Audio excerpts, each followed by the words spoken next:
I suppose it's for others to judge my greatest achievement, but the things that I'm proud of, they would be particularly taking, I suppose, the message of gender equality into some of the most unexpected and male-dominated environments. So the military, for example, getting men to step up beside women, so that would be through the Male Champions of Change strategies. I suppose the other things would be the work that I've done to support women who have gone through some really traumatic circumstances, particularly survivors of domestic violence, sexual assault, to really be a part of their lives, to hear their stories and then to be able to step up and help in some way. So I suppose they're some of the things that I'm proud about. I'm also proud about the fact that domestic violence is now seen strongly as a workplace issue. I think there's been a real shift in that over the last 8 years. You mentioned the Male Champions of Change. That's one of your achievements, I guess, that you're most famous for. I'm curious to know what conversations were had when cameras weren't rolling.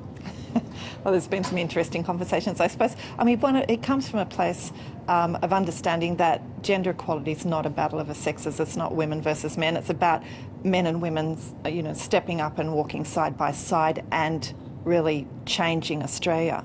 But helping men understand that until they start taking some responsibility, and not only that, accountability, and being exposed, then we won't see the change we want to see. So there were conversations to help men understand that without intervention by an often powerful, decent men, that their daughter would never have the same opportunities as their son. And so really trying to personalise it.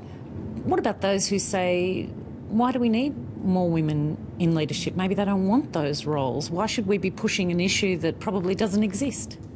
Well, the fact is, why we want it is there's so many reports now which show that those organisations that have greater levels of gender diversity, particularly at senior levels, that they perform much better. And that doesn't matter whether you're the military, the federal police, McKinsey or any other corporate.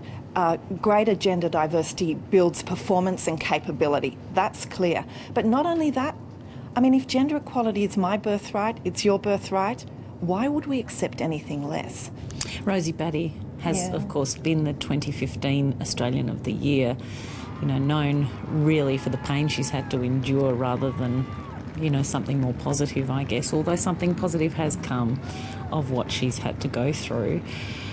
What is the link between domestic violence and gender inequality in this country? Rosie has done an exceptional job. She's just been a gift, I think, to Australia.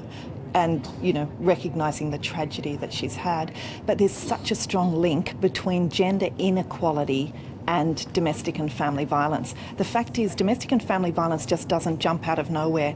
It comes out of cultures and places and families where there's already demeaning attitudes about women, where there's a power imbalance, where there's very rigid gender roles within a family, within a household.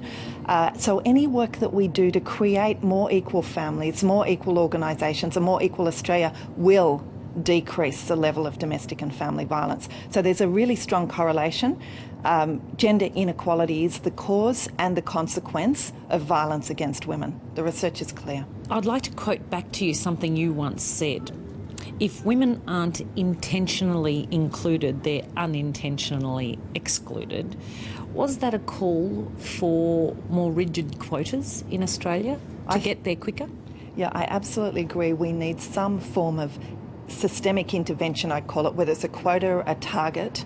But what we know is because pretty much every institution in Australia is deeply rooted in a male way of being, a male life trajectory, unless women are actively and intentionally included, the system will unintentionally exclude them. So that's why we need at least a target, and if targets don't work, then possibly a quota in the future. Well, targets don't seem to have worked, have they? I think targets are working in some areas. They're definitely working in the boardroom. We've gone more than doubled, almost tripled in the last 5 years of women in the boardroom. So how many women do we have in the boardroom now? We now have a bit over 20%. We came from a basis of 8% about 5 years ago.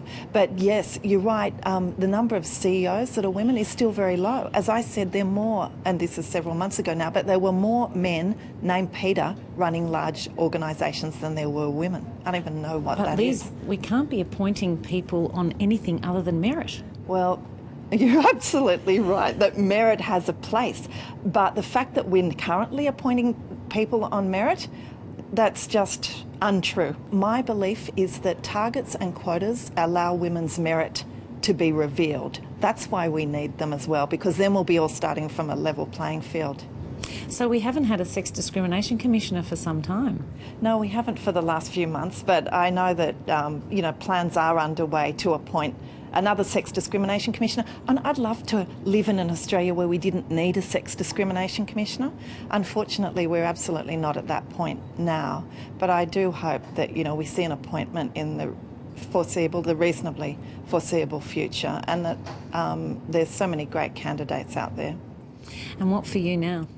And for me now, it's about having a bit of a break and then continuing, though, with the work that I suppose it makes my heart sing. It's work that I was put on this earth to do, and that is to continue to drive a strong agenda about equality, particularly gender equality, but helping organisations, institutions, unexpected places, taking the message of gender equality in there. That's the work I'll continue to do, both domestically and also globally. So watch your space, Emma. Well, Liz Broderick, thank you so much for the work you've done so far, and all the best with what you'll do from now on. Thank you so much, Emma. It's been a pleasure.